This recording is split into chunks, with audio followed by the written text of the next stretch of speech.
What's going on, Paisanos? V here, coming at you guys, well, with a Thunder Dragon deck profile.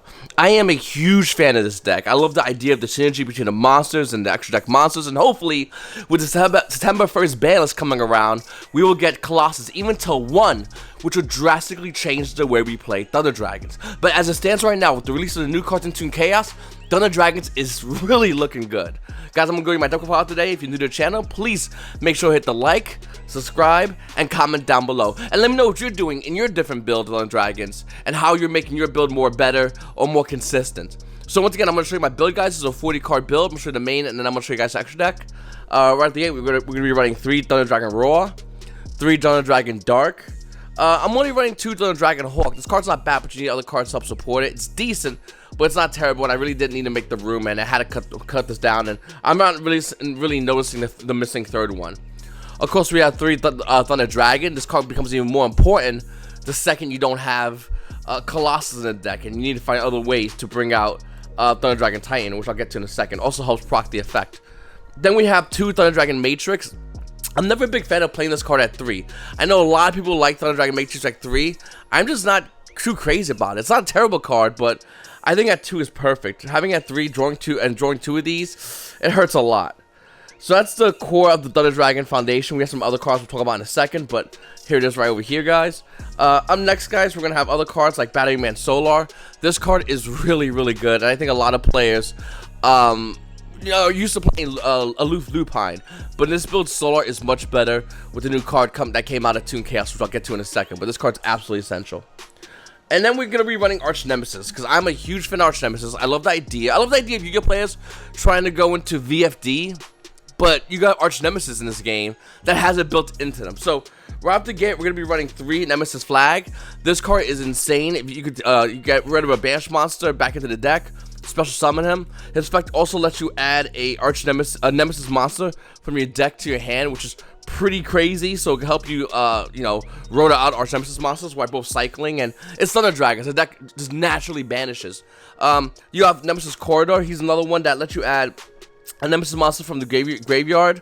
And then for the Nemesis monsters, we're going to play 1 Protoss and 1 Eschatos. Now, to be honest with you, even though I like these cards a lot, I lean more towards Protoss. I like his ability more. He's the one that does attributes. Eschatos is the one that does types.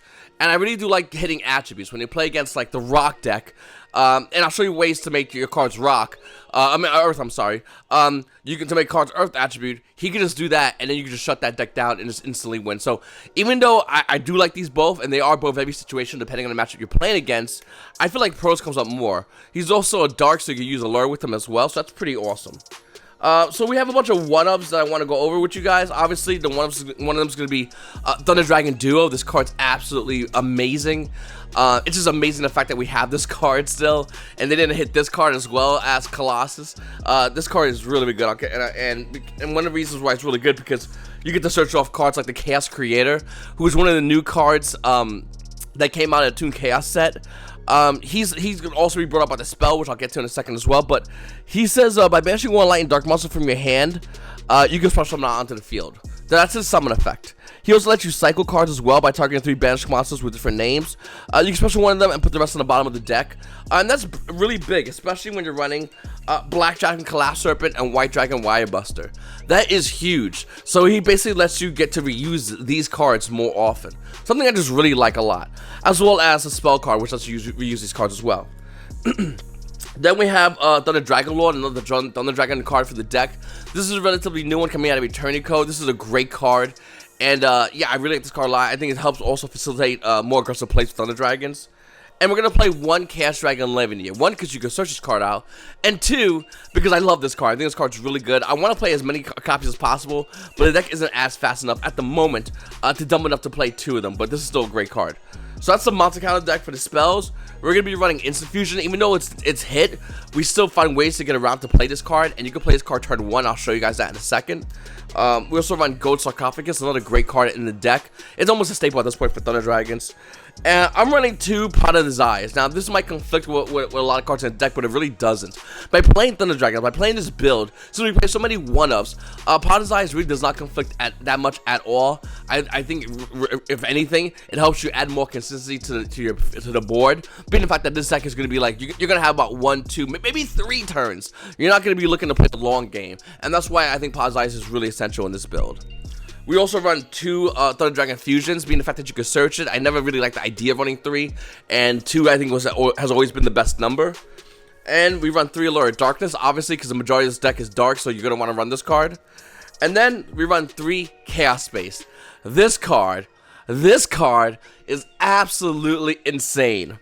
You can send 1 Light Dark Monster from your hand to the graveyard. So, and that's another reason why we like, that's the first line of this effect. But that's another reason why we like Batting Man Solar, because it can help you tutor as well. So you can send 1 Light Dark Monster from your hand to the graveyard. You'll also add 1 Light Dark Monster that could not be normal summoned. So I really like this card's effect a lot. I think it's really good to help add cards back in. I also like it a lot too because its other effect says that you can target one of your banished Light or Dark Monsters that cannot be normal summoned and put them on the bottom of the deck and draw a card. So it helps you cycle cards like your White Dragon White Buster and your Black Dragon Collapse Serpent. It helps you really get your engine going. So this card literally is the reason why Thunder Dragons, in my opinion, is definitely a meta contending deck. So, as far as extra monsters, we have 3 Thunder Dragon Titan. This card is obviously the new Bay card of the deck, the new OP strong card. We have 2 more fusion monsters. So, we have Twin-Headed Thunder Dragon, which, if you play a Thunder Dragon spell to fuse, you could go into him, and then go into Thunder Dragon Titan in case you need a proc and effect in hand. We also run Mud Dragon of the Swamp. Now, this is a little bit of a unorthodox tech. I've been looking at a lot of Thunder Dragon deck profiles, and nobody plays this card. But if you go Instant Fusion into Mud Dragon of the Swamp with one of your Arch Nemesis monsters, you can say any Archetype and just stop that Archetype from being played the following turn. It's a really good effect, and something I don't think a lot of people are really using a lot. So the reason why I'm putting Instant Fusion in, because you could use Predator Anaconda. Obviously an insanely good card. Obviously a card that a lot of Yu-Gi-Oh players kind of forgot about ever since Shadows fell off the map. But I think this card's really good still. I also think Shadows is good. I'll have a video coming out for that one. But I think Anaconda is a really good card. You can obviously get Thunder Dragon Fusion, but you can also get Instant Fusion and use that effect. And that's a really good effect to really good card effect to use.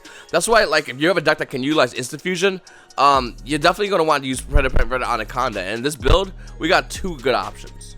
So obviously you're going to run Link Career because, you know, why not? It's a really good card still. And you're going to run Cross Sheep, another phenomenal card to run, obviously, because you play a lot of fusions. Nightmare Phoenix. And here's another card that, once again, I'm not seeing that many builds play that are even looking to run Arch Nemesis, but another card is Reproductus.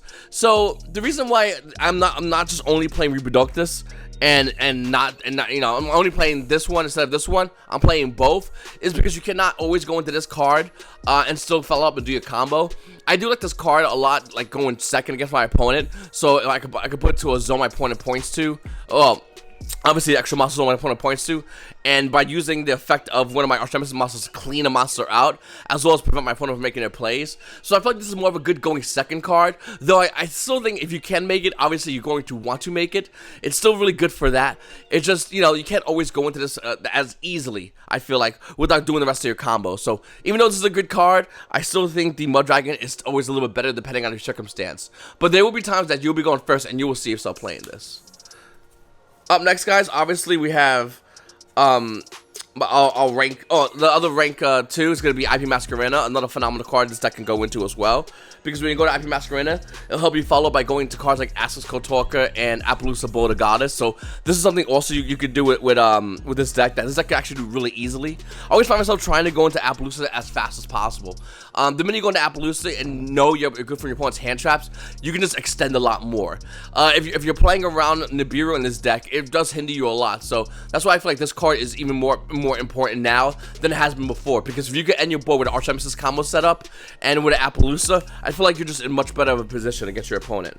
And then for our rank 3s, we have Black Soldier, Soldier of Chaos, and Nightmare Unicorn. Both great rank 3s. This has obviously been my MVP card of almost every deck profile I've been showing you guys, because I think this card's a great game ender, and I think a lot of people are undervaluing the Black Soldier, Soldier of Chaos. Then again, it's pretty expensive, so I kind of get that. So listen, this is my Thunder Dragon deck profile, guys. I really appreciate it. I know some of you might be going, well, V, what's going on with the hand traps, or what's going on with other cards that you're gonna add in here, and there's other changes. I'm still playing this deck. I'm still evolving this deck. I'm still trying out new things. And to be honest with you, I have this deck here. I will ultimately put it aside and work on other decks. And hopefully in December banlist, we get one Colossus. And then not only do we come back to this deck, we come back to this deck looking at this deck in the lens of this deck being a tier 1 deck. Because even though this deck has a lot of great cards and a lot of great combos, I still feel like this deck is at best, tier 1.5. Though it has the ability to become a tier 2 deck. So don't sleep on this deck if you're playing against it at a Yu-Gi-Oh event. If you ever go to a Yu-Gi-Oh event, or even online Yu-Gi-Oh, where have you. This is still a very good deck and still can take you out in one turn, given the opportunity to. So anyway, I really appreciate you guys watching my videos. Once again, like I said, if you want to see more videos like this, more deck profiles, comment down below, let me know what deck that you like to see. Also hit the like button and make sure to subscribe to the channel. It's your boy V and YGOPaisano. YGOPaisano, have a great day.